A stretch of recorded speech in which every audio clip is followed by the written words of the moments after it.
Hello and welcome to Spectrum News. I am Rachel David White, coming to you live from Uyo, the capital city of Akwa Ibom State. Let's take a look at the headlines. President Tinubu says era of exporting raw gold, lithium, others gone for good.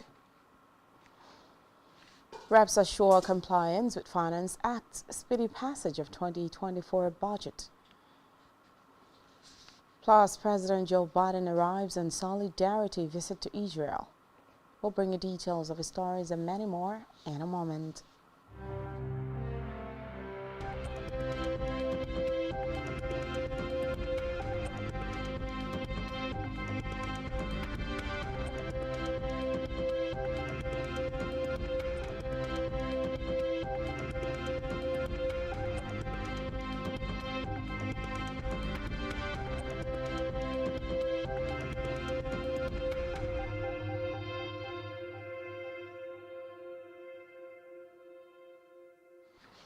First, news this afternoon is Nigeria's leader, President Bola Tinubu, who has said that the era of exporting raw gold, lithium and other materials is gone for good. The president made these known at the second day of the 8th edition of the Nigerian Mining Week, which was organized by the Miners Association of Nigeria in Abuja. Tinubu, who was represented by Secretary to the Government of the Federation, George Akume, said many local companies have adjusted their business plans to the new normal, urging others to do the same. He added that the creation of the policy of value addition to mineral resources before exploitation by his administration was to halt the huge losses recorded through the export of unprocessed mineral commodities. From the Green Chambers now, the House of Representatives has assured of its resolve to ensure speedy passage of the 2024 Appropriation Bill when presented to the Parliament. The Chairman House Committee on Appropriations, Abubakar Bichi, who gave the assurance in Abuja during the inaugural meeting of the Standing Committee, vowed to exercise its oversight jurisdiction over relevant government agencies in its monitoring of budget implementation. Bichi reiterated the readiness to sustain the Financial Year Act through budget passage on or before December 31st to ensure the budget implementation from beginning of the year through to the end. He vowed that the committee will monitor implementation by all the ministries, departments and agencies, MDAs, insisting the committee's work is not only tied to budget appropriation. Meanwhile, the House of Representatives has requested the federal government to reopen the country's border with Niger Republic. The Green Parliament Assembly notably requested the federal government to unlock the borders of Maigatari, Maiadoa, Kongwalam and Ilela. The resolution was passed at the plenary session after a motion presented by Kanu member Aliyu Madaki, who adopted the motion. Recall that after a military coup in the Niger Republic in August of last year, the federal government shut the country's borders with that of the neighboring country. Away from that, the federal government will begin quarterly assessment of the performance of the 48 ministries in January, when their ministries will have received the budget for the 2024 fiscal year. The special advisor to the President on Policy Coordination, Hadiza Usman, explained that the annual scorecard would be reviewed during periodic retreats, where performances would be assessed against key performance indicators. The presidential aide disclosed that the Federal Executive Council members would participate in a retreat in early November, where the key performance index would be defined and the ministries would sign a performance bond. The bond will detail the deliverables each ministry plans to achieve within the 1 year 2024 budget cycle. On labor matters, organized labor has issued a 2-week deadline to governors to commence negotiations on the 35,000 naira wage award for workers in the state, in line with the terms of the Memorandum of Understanding MOU signed by the federal government, Nigeria Labour Congress and the Trade Union Congress. While reports say this came as Reports say this came as President Tinubu apologies. The state chapters of the NLC and TUC, which handed down the ultimatum, said they had necessary protocols and implement the award meant to assuage the subsidy removal pains. The unions pointed out that the deadline for payment of the wage award would expire in the next 2 weeks and asked the governors to begin the implementation process. Reports say this came as President Bola Tinubu inaugurated the 1 trillion naira cash transfer program to 13 million households, 15 million households to cushion the economic shocks of the fuel subsidy.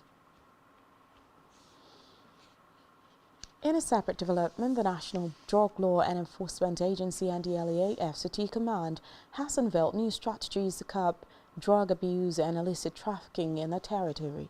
The FCT Commander, Kabiru Sakua, made this known in an interview with newsmen in Abuja.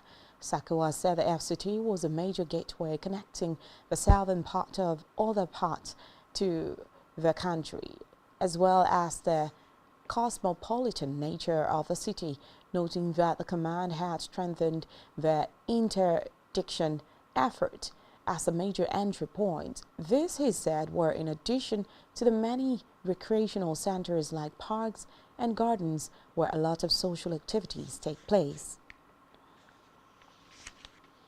On judicial matters, the Ondo State Chief Magistrate Court has ordered the immediate past Deputy Governor of Ondo State, Agbola Ajayi, to appear before it following an application of warrant by the State Commissioner of Police, CP, over an allegation of fraud. The CP had applied to the court for the warrant to bring Ajayi or his statement to court over the case, as the defendant had allegedly failed to appear before the police, nor write a statement over the allegation leveled against him. At the court proceedings, 2 of Ajayi's aides, Sam Ogunusi and Akintoye Olatunji, were arraigned by the police before the court over a car Ajayi allegedly collected.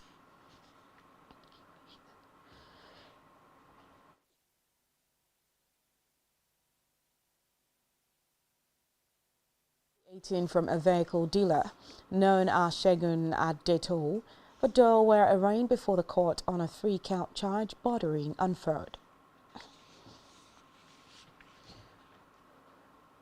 Back here, Akwa Ibom State Governor Pastor Omoina yesterday promised to do everything within his power to maintain peace, equity and justice, and asked the paramount rulers from the 31 local government areas to reciprocate his gestures in their respective domains in the state.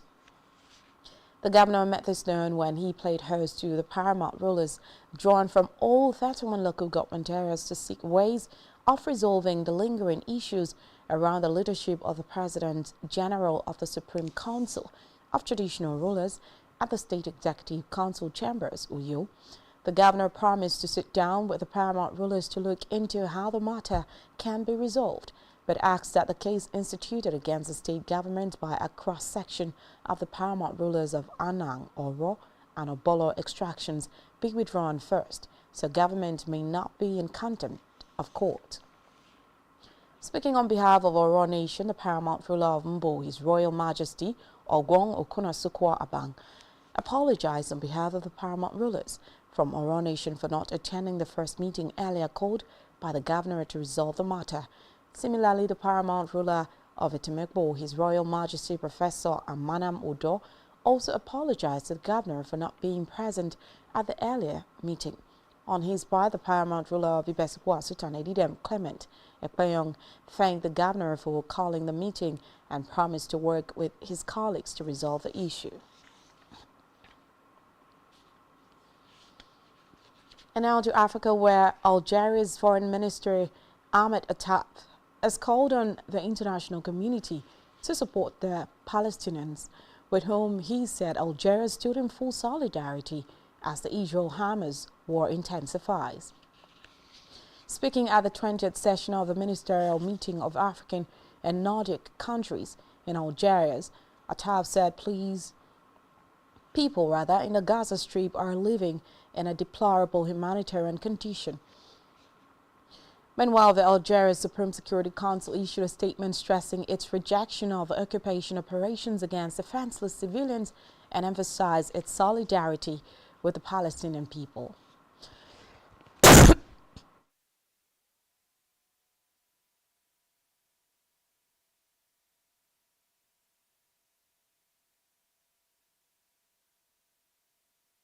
In Africa, Malawi's President Lazarus Chakwera has expressed concern over the security of hundreds of Malawians in Israel amid escalating war between Israeli forces and Hamas.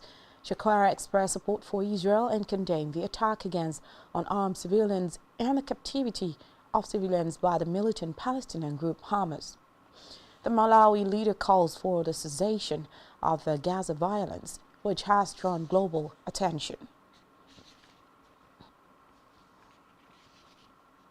On the foreign scene, U.S. President Joe Biden has landed in Israel on a solidarity visit following Hamas attack that had led to major Israeli reprisals.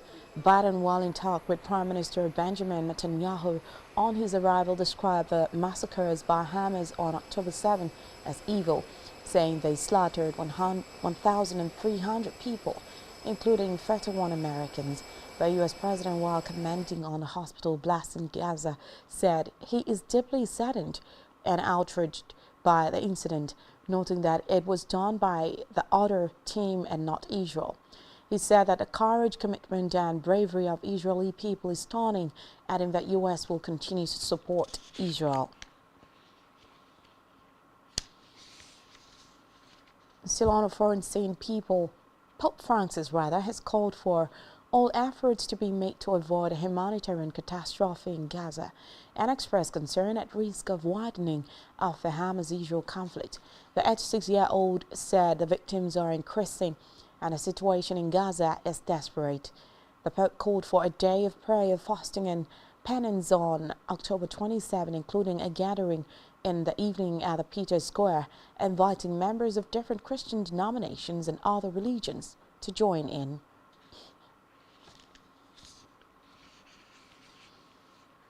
Still to come in the news, Messi breaks Suarez scored record as Argentina defeats Peru in World Cup qualifier.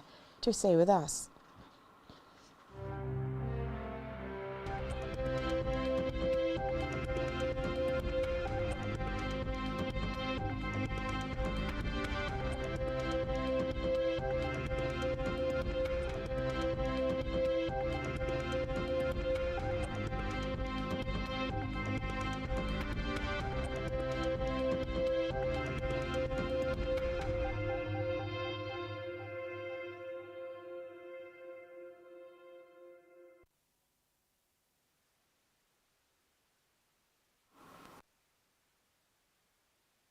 Staying with us.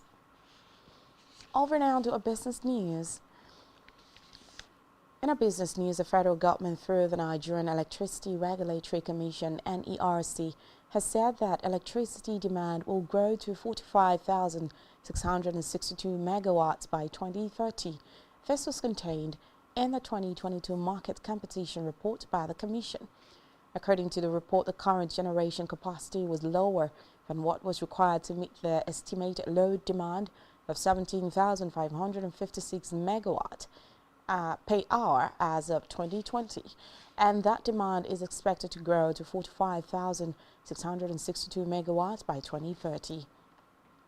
Reports say that 28 generation companies made of both private and government-owned firms had not been able to generate more than a daily average 4,059 megawatt as of December 2022. Still in business, the federal government through the Solid Mineral Development Fund (SMDF) is making efforts to de-risk the country's mining sector and attract investment. The SMDF said it's partnered with the Africa Finance Corporation (AFC) to establish a portal for mining project sponsors, which would be managed by PwC. Speaking on the sidelines of the Nigerian Mining Week in Abuja, the Executive Secretary and Chief Executive Officer of the Solid Minerals Development Fund, Fatima Shinkafi, noted that there was a funding challenge for operators in the country's mining sector.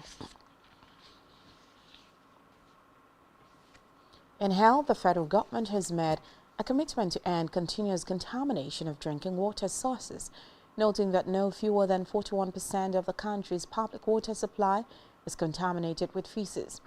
The Minister of Water Resources and Sanitation, Professor Joseph Otserve, said this at the launch of a Nigerian roadmap for water quality management and guidelines for rural drinking water quality monitoring surveillance in Abuja. Otserve said the roadmap was an opportunity to change the poor narrative of water sanitation and hygiene indices in the country. According to him, the 2021 WASH normal outcome routine mapping shows that 67% of the population have access to basic water supply services, while only 13% have access to safely managed drinking water services.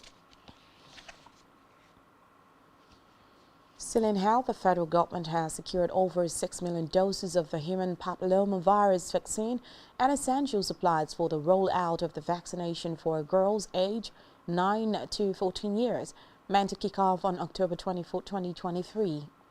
The Executive Director and Chief Executive Officer of the National Primary Healthcare Agency, Dr. Faisal Shuaib, who disclosed these at the press briefing in Abuja, said the vaccine will help to prevent HPV infection and reduce the risk of cervical cancer. Faisal noted that while vaccination is the most potent prevention measure against HPV, women are encouraged to undergo regular screening tests for early detection and treatment. Reports say HPV is a common sexually transmitted infection that has a silent harbinger of several types of cancers, including cervical cancer. In sport, Argentina captain Lionel Messi has become CONMEBOL's leading scorer in World Cup qualifier. Messi scored twice as they beat Peru 2-0 to take his tally rather to 31 goals. The 36-year-old has now broken a tie with Uruguay's Luis Suarez. Messi met his return to a starting lineup after being sidelined for the last 4 weeks due to a muscle problem. And still in sport, England has qualified for Euro 2024 following a 3-1 victory over Italy. The Three Lions needed a win or a draw to book their spot in next summer's competition. Harry Kane scored his 60th goal for his country after Jude Bellingham ran through and was fouled by Giovanni Di Lorenzo after 32 minutes. Reports say England are top of Group C with 16 points, while the defeat means Italy are third and will play Ukraine in their final qualifier in what will be decisive match to determine who finishes second. On our entertainment news, Rema is set to ignite 3 cities in Nigeria with a series of electrifying performances presented by Verse. The Rema Live event promises to be the highlight of the year, creating waves of excitement among music enthusiasts across Africa and beyond. Rema Live will kick off in the capital city Abuja on December 17th, and on December 24th he will perform in Benin. Then Lagos. The beat will resonate through the air at Eagle Square in Abuja, promising a night of rave experiences and pure entertainment.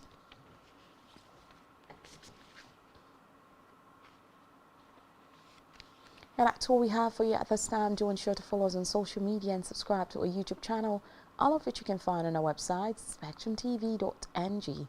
You have been watching Spectrum News at 12. I am Rachel David White. Good afternoon.